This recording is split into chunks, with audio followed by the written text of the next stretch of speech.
انعام آیت نمبر 140 ترجمہ۔ یقیناً جنہوں نے اپنی اولاد کو حماقت و نادانی کی بنا پر قتل کر دیا انہوں نے نقصان اٹھایا ہے، اور جو کچھ خدا نے انہیں رزق دے رکھا تھا اسے اپنے اوپر حرام قرار دے لیا، اور خدا پر انہوں نے افطرا باندھا ہے۔ وہ گمراہ ہو گئے ہیں اور وہ ہرگز ہدایت نہیں پائیں گے۔ تفسیر۔ گزشتہ چند آیات میں زمانہ جاہلیت کے عربوں کے فضول احکام اور قبیح اور شرمناک رسوم سے متعلق گفتگو تھی۔ من جملہ ان کے اپنی اولاد کو بتوں کی قربانی کے طور پر قتل کرنا، اپنے قبیلے اور خاندان کی حیثیت اور عزت کو محفوظ رکھنے کے نام پر اپنی بیٹیوں کو زندہ درگور کر دینا، اور اسی طرح کچھ حلال نعمتوں کے حرام کر لینا تھا۔ اسی آیت میں بڑی سختی کے ساتھ ان تمام اعمال و احکام کو جرم قرار دیتے ہوئے 7 مختلف تعبیروں کے ساتھ، جو مختصر جملوں میں ہیں لیکن وہ بہت ہی رساں و جاذب توجہ ہیں، ان کی واضح کیفیت کو واضح اور روشن کیا گیا ہے۔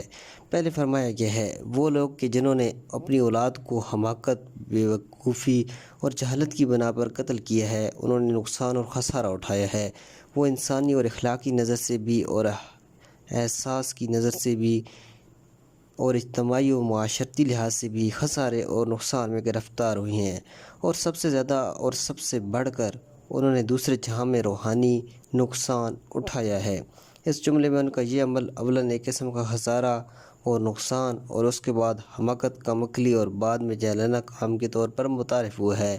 ان تینوں تعبیرات میں سے ہر ایک تنہا ان کے عمل کی برائی کے تعارف کے لیے کافی ہے۔ کون سی عقل اجازت دیتی ہے کہ انسان اپنے بیٹے کو اپنے ہاتھ سے قتل کر دے؟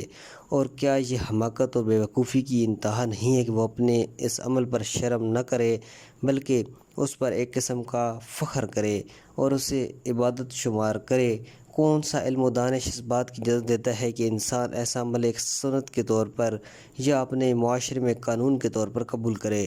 یہ وہ مقام ہے جہاں ہمیں ابن عباس کی گفتگو یاد آ رہی ہے کہ جو کہا کرتے تھے جو زمانہ جاہلیت کی قوموں کی پسماندگی کی میزان کو جاننا چاہے تو وہ سورہ انعام کی آیات یعنی زیر 22 آیت کو پڑھے۔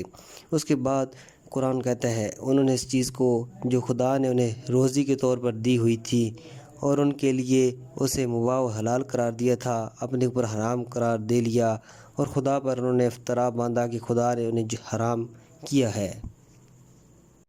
اس جملے میں 2 اور تعبیروں کے ذریعے ان کے اعمال کو جرم قرار دیا گیا ہے، کیونکہ اول تو انہوں نے اس نعمت کو جو خدا نے انہیں بطور روزی دے رکھی تھی، یہاں تک کہ وہ ان کے حیات کی بقا اور زندگی کے برقرار رہنے کے لیے بھی ضروری تھی، اسے اپنے اوپر حرام کر لیا اور خدا کے قانون کو پاؤں تلے رون ڈالا، اور دوسرے خدا پر افطرا باندھا کہ اس نے یہ حکم دیا ہے، حالانکہ ہرگز ایسا نہیں تھا۔ آیت کے آخر میں 2 اور تعبیرات کے ذریعے انہیں مجرم قرار دیا گیا ہے۔ پہلے کہا گیا ہے وہ یقیناً گمراہ ہو گئے ہیں، اس کے بعد مزید کہا گیا ہے وہ کبھی بھی راہ ہدایت پر نہیں تھے۔ والسلام علیکم ورحمۃ اللہ۔